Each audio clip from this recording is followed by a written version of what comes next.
नमस्कार दोस्तों, मैं ओमकार ठाकुर सोरहा पब्लिकेशन पे आपका स्वागत करता हूं। एक बार हम लोग टेंस के सीरीज लेक्चर 3 में आज आपका स्वागत करता हूं। लास्ट क्लास में मैंने आपको दो लेक्चर्स पढ़ाए थे, जिसमें कि टेंस के इंट्रोडक्शन पार्ट में हमने कॉम्बिनेशन ऑफ टेंस पढ़ा था। दूसरे में हमने अनरियल पास्ट को इंडिकेट किया था। तो यहाँ पे दो बातें हो चुकी थी। आज हम लोग यहाँ पे सेंटेंस में क्या है, कॉम्बिनेशन में ही छोटी सी बात पे ध्यान देंगे कि कहाँ पे सेंटेंस बन रहा है और कैसे बन रहा है। तो यहाँ पे आज हम लोग टेंस वाले सीरीज में आज जो बात करेंगे कि क्या होगा बच्चे मेरे, सिंपल प्रेजेंट की बात करेंगे। सिंपल प्रेजेंट को क्या कहते हैं हम, और इसका यूज कैसे होता है, इसको क्वेश्चंस कैसे बनेंगे इसके, ये सारे क्वेश्चंस पे आज हम डिस्कस करने वाले हैं। ठीक है, देखिए जैसे कि सिंपल प्रेजेंट को हिंदी में क्या बोला जाता है, पूर्ण वर्तमान काल। मतलब अगर जो पूर्ण रूप से वर्तमान में कोई काम हो रहा है उसको हम क्या कहेंगे, सिंपल प्रेजेंट कहते हैं। ठीक है, क्या कहते हैं मेरे बच्चे, सिंपल प्रेजेंट कहते हैं। अब सिंपल प्रेजेंट की खासियत समझिए कि सिंपल प्रेजेंट के पास क्या है, कोई अपना हेल्पिंग वर्ब नहीं। सिंपल प्रेजेंट के बाद क्या है, कोई अपना हेल्पिंग वर्ब नहीं है। अब इसके साथ जब हम मेन वर्ब लेते हैं तो मेन वर्ब के रूप में इसके पास क्या है, वर्ब की फर्स्ट फॉर्म या फर्स्ट फॉर्म प्लस एस और ई। क्या है बच्चे, फर्स्ट फॉर्म और फर्स्ट फॉर्म प्लस एस और ई। लेकिन जब हम सिंपल प्रेजेंट का नेगेटिव या इंटरोगेटिव बनाते हैं, क्या बनाते हैं बेटे, नेगेटिव या इंटरोगेटिव बनाते हैं, तो इस केस में इसको क्या चाहिए, हेल्पिंग वर्ब की जरूरत पड़ती है। केस में इसको क्या बेटे, हेल्पिंग वर्ब की नीड होती है, क्योंकि किसी भी टेंस का निगेटिव और इंट्रोगेटिव जो है बिना हेल्पिंग वर्ब के आप नहीं बना सकते। इसको हेल्पिंग वर्ब की नीड होती है। तो यहाँ पे जो हेल्पिंग वर्ब लगाते हैं हम लोग, क्या लगाते हैं, डू और डज। क्या लगाते हैं बच्चे, डू और डज। और आपको याद रखना होगा, डू और डज के बाद जो वर्ब आएगा वो हमेशा कौन से फॉर्म में आएगा, फर्स्ट फॉर्म में आता है। डू डज के बाद जो वर्ब आएगा वो हमेशा कौन से फॉर्म में आएगा मेरे बच्चे, फर्स्ट फॉर्म में आएगा। यहाँ तक अगर बात समझ आ रही है तो बता दीजिए सर, समझ आ रही है, कोई दिक्कत नहीं है।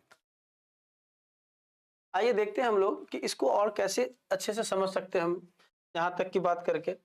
अब यहाँ पे एक छोटी सी और बात मैं बता दूं कि सिंपल प्रेजेंट की अगर हम बात करें तो इसको हिंदी में पहचानने के लिए क्या है हमारे पास, ता है, ते है और ती है।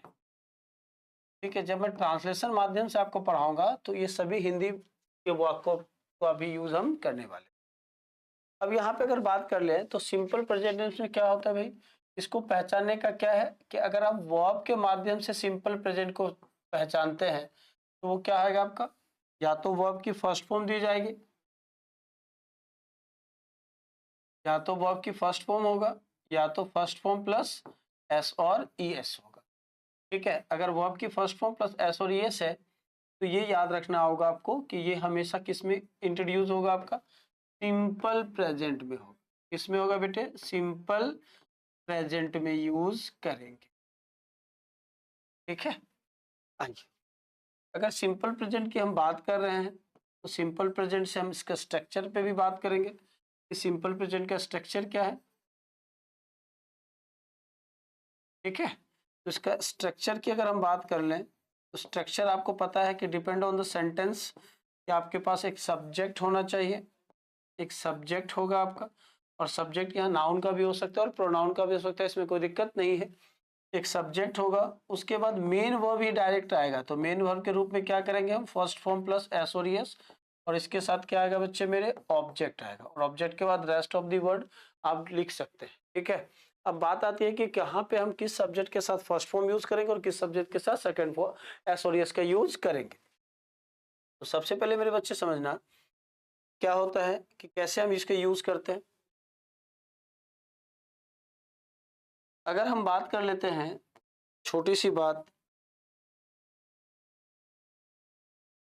तो यहाँ पे आके देखते हैं हम कि जो वर्ब की फर्स्ट फॉर्म है हमारा, ये क्या है बच्चे, एक प्लूरल वर्ब है। वर्ब की जो फर्स्ट फॉर्म होगी ये क्या होगा, एक प्लूरल वर्ब होगा, ठीक है। और जो फर्स्ट फॉर्म प्लस एस और ई एस है ये क्या होता है, सिंगुलर होता है। क्या होता है बेटे, सिंगुलर, ठीक है। यहाँ पे एक एग्जांपल देना आसान हो सकता है हमारे लिए, लेकिन कि समझना बहुत मुश्किल है। तो फर्स्ट फॉर्म क्या है हमारा, ये प्लूरल वर्ब होता है, और एस और यस वाले जो वर्ब होंगे वो क्या हो जाएंगे, आपके सिंगुलर होंगे। अब इसी वर्ब को हम पर्सन के अकॉर्डिंग बांट देते हैं। किसके अकॉर्डिंग बांटते हैं बच्चे, पर्सन के अकॉर्डिंग बांटते हैं। तो इसको मैं थोड़ा सा यहाँ पे लिख देता हूँ।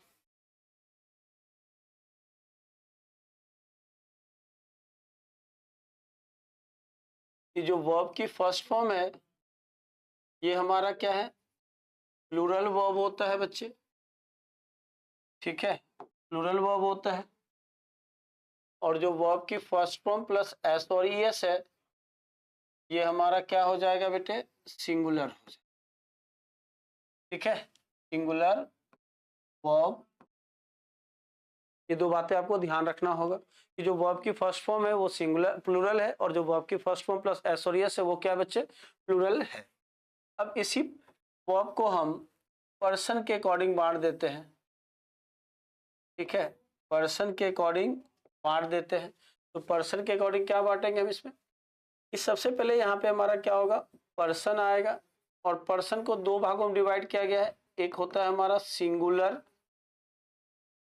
दूसरा क्या होता है बच्चे मेरे, प्लूरल, ठीक है। एक क्या होगा सिंगुलर और दूसरा क्या होगा हमारा प्लूरल होता है। पर्सन तीन प्रकार के होते हैं, फर्स्ट पर्सन, सेकेंड पर्सन और थर्ड पर्सन, ठीक है। फर्स्ट पर्सन के सिंगुलर नंबर में क्या आता है, आई, प्लूरल में क्या आता है बेटे, वी। सेकेंड पर्सन के सिंगुलर में क्या आता है, यू, और प्लूरल में भी क्या आता है, यू। तो अकॉर्डिंग टू पर्सन जो है यू हमारा क्या है, सिंगुलर और प्लूरल दोनों में काउंट होगा। अकॉर्डिंग टू पर्सन की अगर बात करेंगे तो यू जो है हमारा सिंगुलर भी होगा और प्लूरल भी होगा। लेकिन अगर हम वर्ब की बात करेंगे तो अकॉर्डिंग टू वर्ब ये हमेशा प्लूरल में ही काउंट होगा। अब थर्ड पर्सन में कौन आएगा बच्चे, ही, सी, इट, वन और कोई भी नाम। प्लूरल में कौन आएगा, दे या वो नाउन जिसके साथ ऑलरेडी एस और एस लगा हुआ है, या वो नाउन जो ऑलरेडी क्या है हमारा प्लूरल नाउन में काउंट होता है। ये सारे हमारे किस में आ जाएंगे, थर्ड पर्सन के प्लूरल नंबर। अब देखो अगर फर्स्ट पर्सन के सिंगुलर नंबर की बात करें तो इसके साथ वर्ब की कौन सी फॉर्म आएगी, फर्स्ट फॉर्म। सेकेंड की बात, बी की बात करें तो क्या आ जाएगा यहाँ पे, वर्ब की सेकेंड फॉर्म। बी के साथ भी क्या करेंगे बेटे हम, वर्ब की first form.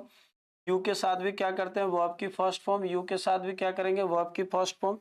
E, C, it के साथ हम क्या करेंगे, वर्ब की फर्स्ट फॉर्म प्लस एस और ई एस का यूज करेंगे। इसका यूज करेंगे बेटे, V1 प्लस एस और ई एस का यूज करेंगे।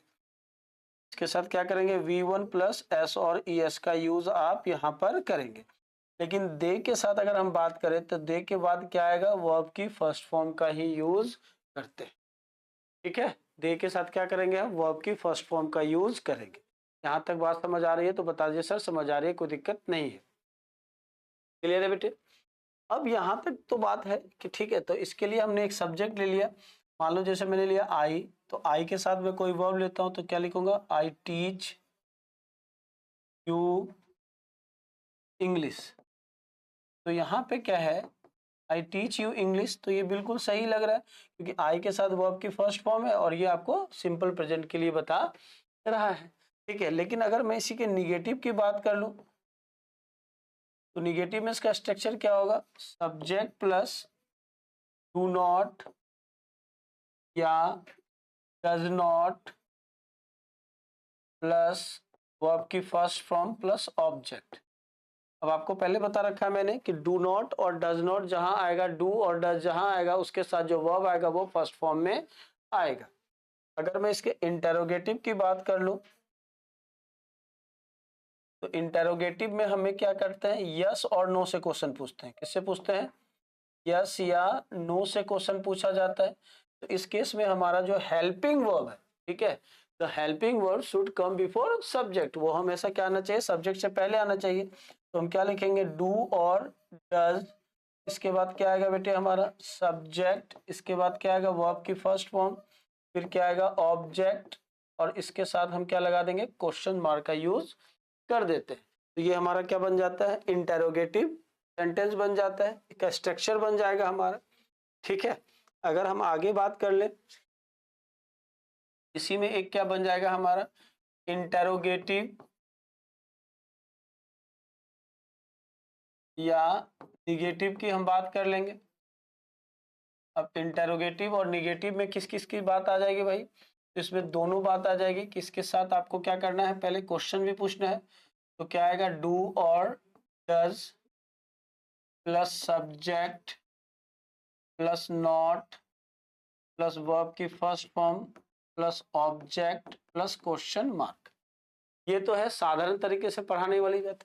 अगर आपको थोड़ा स्पोकन इंग्लिश में बोलना है तो आप इसको ऐसे भी लिख सकते हैं, डू नॉट या डज नॉट, या तो इसको आप ऐसे लिख सकते हैं, डोंट या doesn't plus subject plus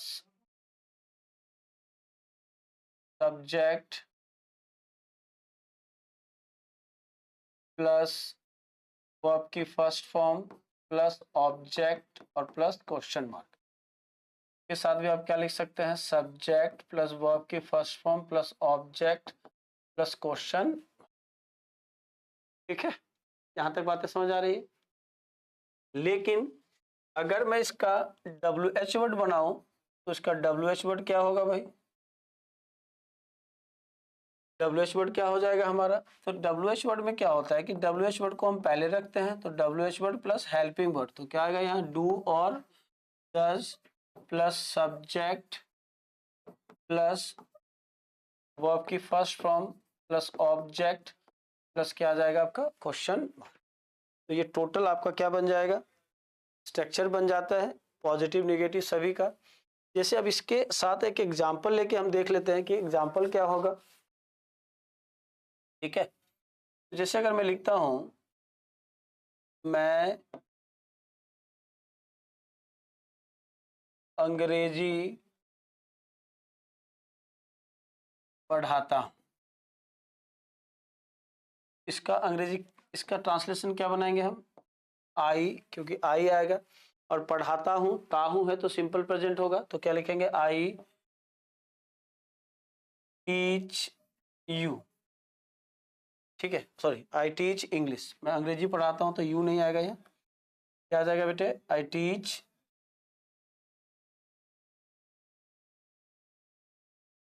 English. अगर मैं इसी सेंटेंस को निगेटिव में बना दूं तो मैं क्या लिखूंगा, मैं अंग्रेजी नहीं पढ़ाता हूं, नहीं पढ़ाता हूं।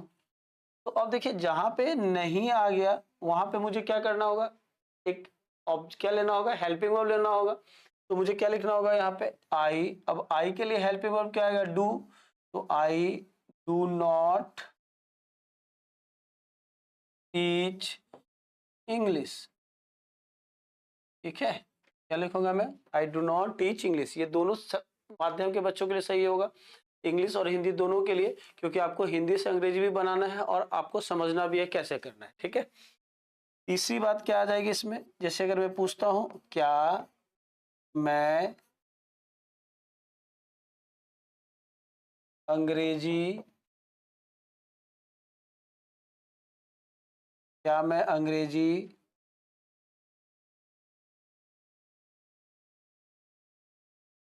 पढ़ाता हूं। अब यहां से मैंने क्या पूछा, एक क्वेश्चन पूछ दिया, यहाँ क्या पूछ दिया, एक क्वेश्चन पूछ दिया।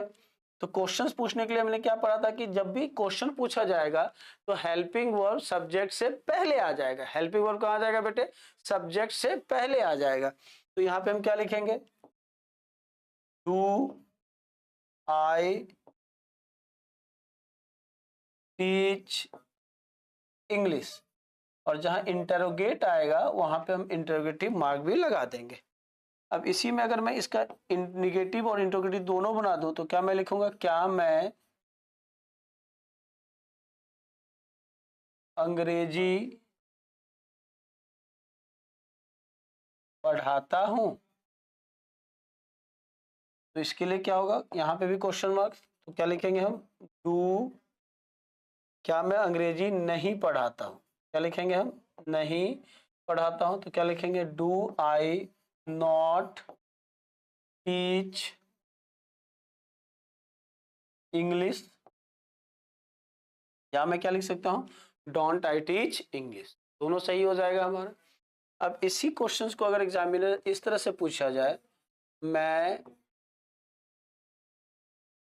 अंग्रेजी क्यों पढ़ाता हूँ, कब पढ़ाता हूँ, कहाँ पढ़ाता हूँ, कैसे पढ़ाता हूँ, अगर ये इंटर WH वर्ड से क्वेश्चन पूछता रीजन के साथ, तो मैं अंग्रेजी क्यों पढ़ाता हूँ, ठीक है। तो इसका ट्रांसलेशन आप कैसे बनाएंगे? वाई, क्योंकि आपको WH वर्ड पहले रखना होगा। अकॉर्डिंग टू क्या है आपका? According to interrogative and WH word में क्या है? पहले WH वर्ड को पहले रखना होगा। तो क्या लिखेंगे? वाई। अब यहाँ पे मैं की बात हो रही है तो क्या लिखेंगे? Why do I teach English. तो ये हमारा क्या हो जाएगा आपका? ये हमारा क्या हो जाएगा? एक स्ट्रक्चर बेस्ड क्वेश्चन बन जाएगा। क्लियर है? स्ट्रक्चर बेस्ड क्या बन जाएगा आपका? क्वेश्चन बन जाएगा, जो कि आपको केवल और केवल सेंटेंस बनाने में मदद करता है। अगर सेंटेंस बनाने वाली बात होती तो हम अंग्रेजी को साधारण तरीके से जो पढ़ रहे थे वही पढ़ते, जो मैंने भी पढ़ा है। लेकिन अब इसमें बात आती है कि कैसे हम पता करेंगे कि एक सेंटेंस में एग्जामिनर केवल सिंपल प्रेजेंट ही पूछ रहा है, इसके अलावा कोई बात नहीं हो रही है, इसके अलावा कोई बात नहीं हो रही है। तो अब इसमें से एक छोटी सी बात समझेंगे हम। अब क्या पढ़ेंगे हम? Usage of simple present. क्या पढ़ेंगे बेटे? Usage of simple present. कैसे पता करेंगे कि गिवन सेंटेंस में सिंपल प्रेजेंट ही आएगा, ठीक है। तो एक तो बात प्रेजेंट की होनी चाहिए, तो ऐसे तो हम पढ़ते रह गए, कुछ बाकी है और हमें पढ़ाया जाता है, हम देखते भी, वीडियो भी देखते हैं, बुक्स में भी पढ़ते हैं, लेकिन हमें समझ में नहीं आता है। तो देखो बेटे, अगर सेंटेंस में क्या है? वर्ड्स आर, क्या है? अगर सेंटेंस में कुछ वर्ड्स दिए गए हैं, इसमें क्या हो? अगर सेंटेंस में आपका रेगुलरली दिया गया हो, क्या दिया गया बेटे? रेगुलरली, इरेगुलरली, ठीक है, often, seldom, seldom, if ever, seldom और नेवर, सेल्डम और never, frequently,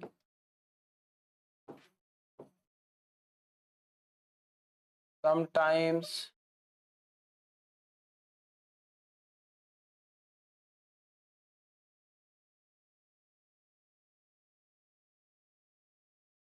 occasionally,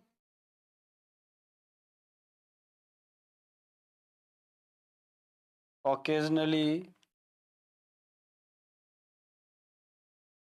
normally, commonly,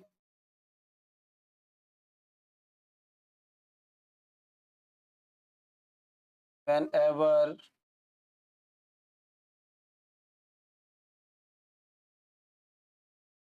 whenever, ठीक है। अगर क्या हो? Regularly, irregularly, often, seldom, seldom, if ever, seldom और never, frequently, sometimes, occasionally, normally, commonly, whenever, ठीक है बच्चे, every plus time expression,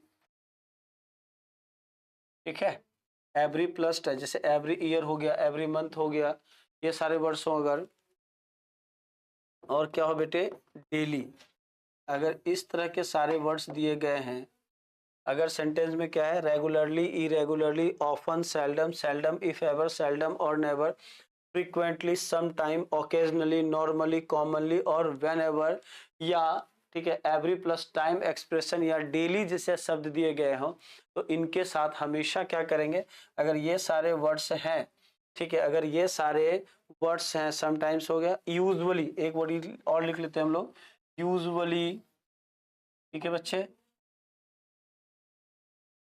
usually, ठीक है, रियली भी लिख लो, कोई दिक्कत नहीं है, रियली। अब अगर हम इस सारे वर्ड्स को देखते हैं अगर सेंटेंस में, तो ये सेंटेंस हमेशा और हमेशा किसको यूज करेगा, यहाँ इनके साथ हमेशा क्या करते हैं हम, सिंपल प्रेजेंट की बात करते हैं। किसकी बात करते हैं बेटे, प्रेजेंट सिंपल की बात करेंगे। किसकी बात करेंगे हम, प्रेजेंट सिंपल की बात करेंगे। इसके साथ हमेशा क्या आएगा, सिंपल प्रेजेंट मतलब वर्ब की फर्स्ट फॉर्म या फर्स्ट फॉर्म प्लस एस और ये सी आएगा, इसके अलावा कुछ भी नहीं आएगा। ये बात अगर आपको याद समझ में आ गई तो आप हमेशा 100% सिंपल प्रेजेंट के कोई क्वेश्चंस में गलती नहीं करेंगे, ठीक है। वो भी बताऊंगा, जो सारे टीचर्स बताते हैं उनकी भी बात मैं करूंगा, उसमें कोई दिक्कत नहीं है। लेकिन यहाँ तक अगर समझ आ गई तो इस पे से क्वेश्चंस देखेंगे हम। अब जैसे मान लो मैंने लिखा I have done my homework regularly. क्या बोला बेटे मैंने, I have done my homework regularly. अब यहाँ पे हमें अगर इसमें पूछा जाए कि दिस वन एंड यहाँ पे NE, no error, this one is the A part, this one is the B part, this one is the C part and this one is the D part. पूछा जाए कि इसमें से कौन part में error है, तो आप आंसर्स क्या बताएंगे, जल्दी से बता के बताइए मुझे। आंसर्स क्या, क्वेश्चन यही है जो मैं क्वेश्चन लिखाऊंगा, all such questions are comes in previous year paper. ये प्रीवियस ईयर में हर एक एग्जाम में पूछा जाएगा, पूछा गया है बेटे, तो इसलिए आपको बताना है कि क्या है आंसर, जल्दी से बताइए, ठीक है। तो जैसे क्या, I have done my homework regularly. अब देखो कीवर्ड क्या है हमारे पास, रेगुलरली है। तो हमने क्या पढ़ा कि अगर सेंटेंस में रेगुलरली वर्ड आ जाए तो उसके साथ हम क्या करेंगे, अगर रेगुलरली आ जाता है तो इसके साथ हमेशा क्या करेंगे, हम सिंपल प्रेजेंट की बात करेंगे। किसकी बात करेंगे बेटे, सिंपल प्रेजेंट की बात करेंगे। और सिंपल प्रेजेंट बोले तो क्या करेंगे हम, इधर वर्ब की फर्स्ट फॉर्म और फर्स्ट फॉर्म प्लस एस और यस अकॉर्डिंग टू सब्जेक्ट। तो अब यहाँ पे हमारा सब्जेक्ट क्या है, आई है, तो आई के साथ यहाँ पे हम केवल वर्ब की फर्स्ट फॉर्म करेंगे, तो हैव डन का यूज यहाँ पे हम नहीं करेंगे। हैव डन की जगह क्या लिखना होगा मुझे, डू। तो क्या लिखेंगे, आई डू। ऑप्शन ए जो है हमारा क्या होगा, आंसर होगा। ए पार्ट में गलती होगी। वजह क्या है गलती का, कि क्या है, रेगुलरली। आपने पढ़ा है ना कि मैं जी रही हूँ वजह तुम हो, तो इस तरह से ये क्या है, इसमें फर्स्ट फॉर्म आने का वजह क्या है, ये रेगुलरली। तो अगर आपको वर्ड्स क्लियर होंगे, सेंटेंस समझ आएगा, तभी चीजों को आप क्लियर कर पाएंगे, अदरवाइज क्लियर नहीं कर पाएंगे। एक क्वेश्चंस और लेके हम डील करते हैं, एक क्वेश्चंस और डील करते हैं बेटे। जैसे मैंने लिखा दे along with their friends, they along with their friends are playing here every Sunday। Clear है। अगर मैं यहाँ पे A part, B part, C part और यहाँ लिख दूं नो एरर, क्लियर है। This one is the A part, this one is the B part and the C part, और क्या होगा ये डी पार्ट। यहाँ तक क्लियर है। कोई दिक्कत हो बच्चे तो बता दीजिए, कोई दिक्कत हो तो बता दीजिए, नहीं ना, चलिए कोई बात नहीं। अब इस क्वेश्चन में एरर क्या होगा, तो they along with their friends are playing here every Sunday. अब यहाँ पे हमारे पास क्या है, एवरी संडे की बात हो रही है, किसकी बात हो रही है, एवरी संडे। अब ये एवरी संडे क्या है, एडवर्ब ऑफ टाइम की बात कर रहे हैं, वो एवरी संडे है, मतलब यहाँ पे क्या, अगर एवरी संडे हो तो इसके साथ हम क्या करेंगे, सिंपल प्रेजेंट की बात करेंगे। किसकी बात करेंगे अब, सिंपल प्रेजेंट। और सिंपल प्रेजेंट बोले तो वर्ब की फर्स्ट फॉर्म या फर्स्ट फॉर्म प्लस एस और एस का यूज करेंगे आप। तो यहाँ पे they along with their friends are playing की जगह क्या लिखना होगा, मुझे प्ले लिखना होगा, क्योंकि यहाँ पे सब्जेक्ट हमारा दे है। ये भी बताऊंगा कि अलोंग विद के साथ जुड़ने के बाद वर्ब हमें कैसे फॉलो करना होगा। क्लियर है, तो यहाँ पे बात समझ आ रही है। अगर यहाँ बात समझ आ रही है तो बता दीजिए सर समझ आ रही है, कोई दिक्कत नहीं है। यहाँ पे अगर बात समझ आ रही है तो बता दीजिए सर समझ आ रही है, कोई दिक्कत नहीं है। क्लियर है बेटे, यहाँ तक में अगर कोई प्रॉब्लम हो तो बता सकते हैं सर प्रॉब्लम है। यहाँ तक में कोई प्रॉब्लम हो तो बता सकते। तो मुझे तो स्पष्ट समझ आ रहा है कि आपको सिंपल प्रेजेंट बिल्कुल अच्छे तरीके से समझ आ चुका है। अब यहाँ पे देखो थोड़ी सी और बातें कर लेते हैं हम लोग। तो उसमें क्या बताया जाता है भाई, कि अगर सेंटेंस में हमारा क्या है, यूनिवर्सल ट्रूथ, क्या बेटे, यूनिवर्सल ट्रूथ की बात कर रहे हैं हम लोग, कोई जनरल फैक्ट की बात कर रहे हैं, कोई जनरल फैक्ट की बात कर रहे हैं, कोई रूटीन प्रेजेंट की कोई रूटीन की बात कर रहे हैं हम, ठीक है, प्रेजेंट की कोई रूटीन की बात कर रहे हैं, कोई इडियम्स या फ्रेज की बात हो रही है, ठीक है, इडियम या फ्रेज की बात हो रही है, कोई बिहेवियर की बात हो रही है।